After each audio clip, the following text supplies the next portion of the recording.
Huyền Mộc Ký, quyển 3, tập 4, Chí nguyện thần từ Pháp. Chào mừng quý vị đã quay trở lại. Hôm nay, chúng ta lại tiếp tục bước vào thế giới tu đạo đầy huyền diệu. Lần này, câu chuyện sẽ hé lộ những triết lý cực kỳ thâm sâu, nhưng lại được soi chiếu qua lăng kính siêu tinh nghịch của tiểu sư muội Giao Trân. Quý vị đã sẵn sàng chưa? Chúng ta cùng bắt đầu nhé! Thường thì trong tu đạo Pháp, người ta chia làm hai lối cơ bản, tâm đạo và hình đạo. Trải qua bao năm tháng trên Ngọc Kinh Sơn, Giao Trân nhà ta, nói thật nhé, không phải là người chăm chỉ nhất đâu. Nhưng ngộ tính thì, chào ôi, cực kỳ xuất chúng. Nguyên Thủy Thiên Tôn, sư phụ của nàng, thường xuyên thúc giục đệ tử tinh tấn luyện tập hình đạo, nhưng lại hiếm khi giảng về tâm đạo. Mà ngộ một nỗi, mỗi khi ngài nhắm mắt giảng tâm đạo, chúng đệ tử ai nấy đều chán nản. Kẻ thì gật gù, người thì ngáy như sấm rền. Thế nhưng Giao Trân lại khác hẳn. Thường ngày hiếu động nhường nào, thì lúc này nàng lại tĩnh lặng, ngồi vững như bản thạch, say sưa lắng nghe. Khỏi phải nói, các sư huynh đệ xung quanh thấy vậy thì tò mò lắm. Một vị sư huynh mây tặc lưỡi hỏi: "Này Tiểu Giao, tại sao mỗi lần nghe bài giảng về tâm đạo muội lại nghe chăm chú như vậy hả? Môn này sư phụ có kiểm tra đâu cơ chứ?" Giao Trân chỉ cười khì: "Chỉ là muội thích nghe thôi mà." Vị sư huynh liền cười cợt: "He he, thì có gì hay đâu, thật nhàm chán, sao mà khoái chí bằng việc mua kiếm vung côn được." Nghe đến đây, Giao Trân lập tức vặn lại ngay: "Nhàm chán á? Sao lại nhàm chán cho được? Múa kiếm vung côn quả thực rất khoái chí, nhưng mà không có tâm đạo chỉ dẫn thì có thể múa ra được cái gì chứ?" Và thế là một cuộc luận kiếm pháp nảy lửa bắt đầu. Nào quý vị thử nghe lý lẽ của nàng xem. Giao Trân hỏi sư huynh, tại sao khi đánh nhau với tà ác, sư phụ lại cấm tiệt dùng chiêu vật hoán tinh di mà bắt phải dùng du long dẫn phòng? Sư huynh được đa, thao thao bất tuyệt giải thích ngay cơ chế, rằng vật hoán tinh di lại chiều phân thân, chiêu dụ tà ác bám vào rồi mới tung đòn chí mạo, còn du long dẫn phòng là bay vút lên không trung, treo ngược trên đỉnh đầu tà ma rồi bất ngờ đâm kiếm tuyệt mạnh. Vị sư huynh gãi đầu thú nhận, huynh ấy chỉ biết làm theo lệnh sư phụ thôi chứ chẳng hiểu tại sao, vì nghe qua thì rõ ràng vật hoán tinh di có vẻ uy lực hơn hẳn cơ mà. Nhưng Giao Trân lại nhìn thấu được cái tầng sâu xa hơn thế nhiều. Để giải đáp, Giao Trân đọc ngay một câu tâm đạo của Nguyên Thủy Thiên Tôn. Quý vị nghe thật kỹ nhé. Nhược ngộ cương tắc dụng nhu, tính nhược cường, dũ cường tắc liệt. Chà, Giao Trân ngộ ra một điều cốt lõi, thuộc tính của tà ma vốn dĩ là tính cường. Nếu dùng vật hoán tinh di để chúng bao vây, thì chính là đang kích phát cái tính cương đó lên, chúng sẽ liều mạng sống chết, cực kỳ khó nhằn. Ngược lại, dù lòng dẫn phòng thì động tác uyển chuyển, nhu hòa, thoát ẩn thoát hiện, kẻ mang tính cương thường hay bất cẩn, trước khi phát huy lợi thế đã bị tiêu diệt không còn một dấu vết. Quý vị thấy ngộ tính của tiểu sư muội này có xuất thân không? Sư huynh nghe xong thì bái phục sát đất, liền vội vàng hỏi tiếp về chiêu bình sa lạc nhạn. Đây là một chiêu thức phỏng theo dáng chim nhạn săn mồi, bao gồm 3 lần xuất, 3 lần hồi, 3 lần lên, 3 lần xuống. Giao Trân mới chậm rãi giảng giải, chiêu này kỳ thực bắt buộc phải có tâm pháp tiêu giao vô vi của đạo gia thì mới vận dụng linh hoạt được. Nó tuyệt đối không chỉ là mấy cái động tác tay chân vung vẩy đâu. Và để chứng minh, nàng kể lại luôn một câu chuyện vô cùng thú vị về việc đi pha trà hầu sư phụ.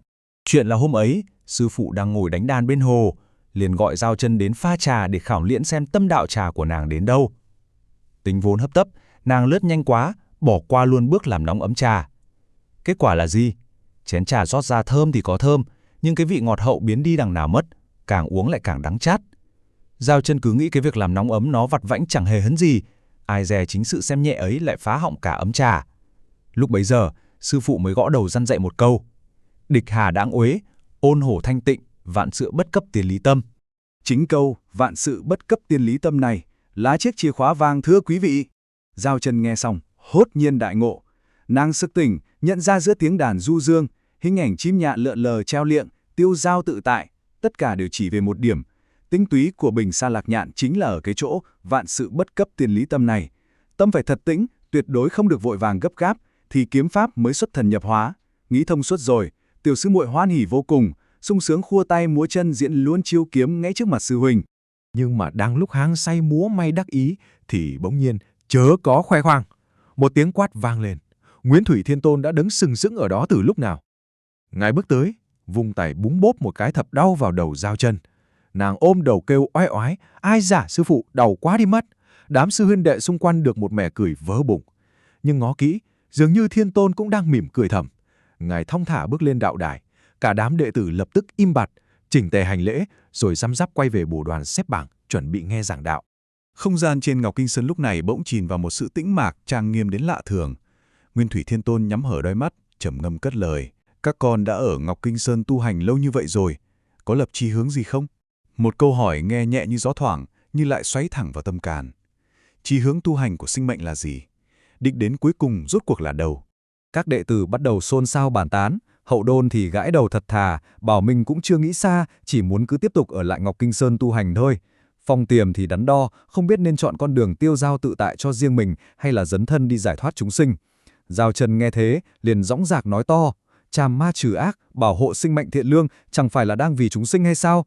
Phong Tiềm liền cho mày vặn lại, ý nói khắp bốn châu thiện ác đồng tồn, tương sinh tương khắc, tà ác làm sao mà diệt cho tận gốc được.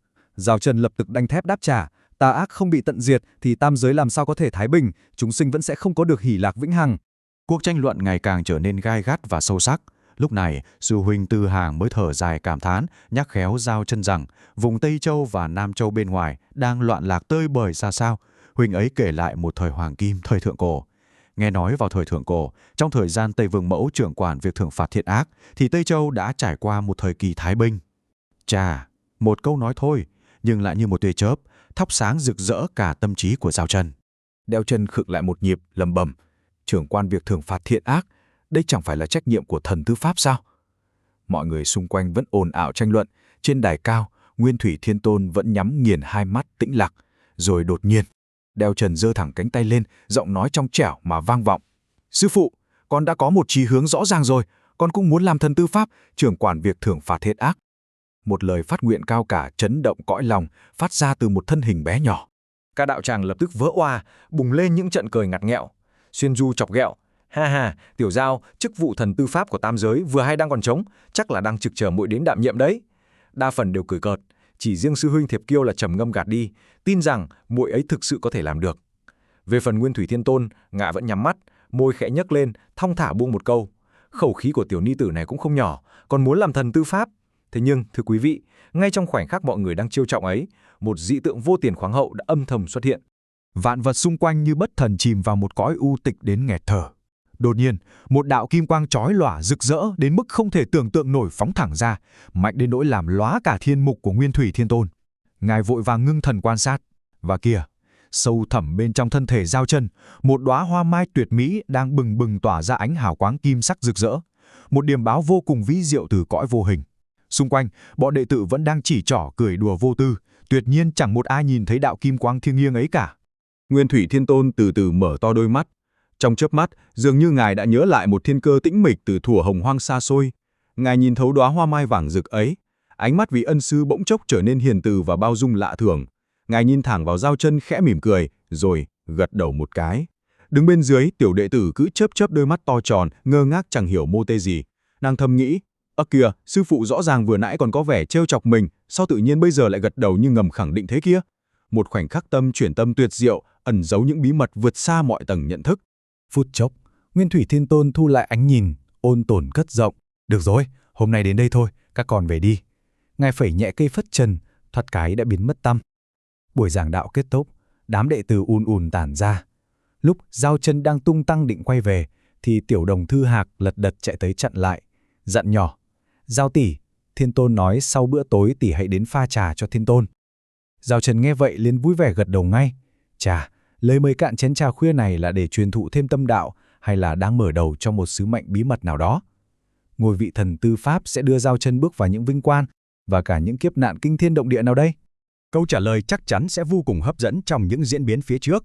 Xin mời quý vị đón nghe kỳ tiếp theo của Huyền Mục Ký. Câu chuyện quý vị vừa nghe được kể lại từ nguyên tác Huyền Mục Ký của Chánh Kiến.net. Để đọc trọn vẹn thiên truyện, xin mời quý vị ghé thăm trang chánh kiến.org.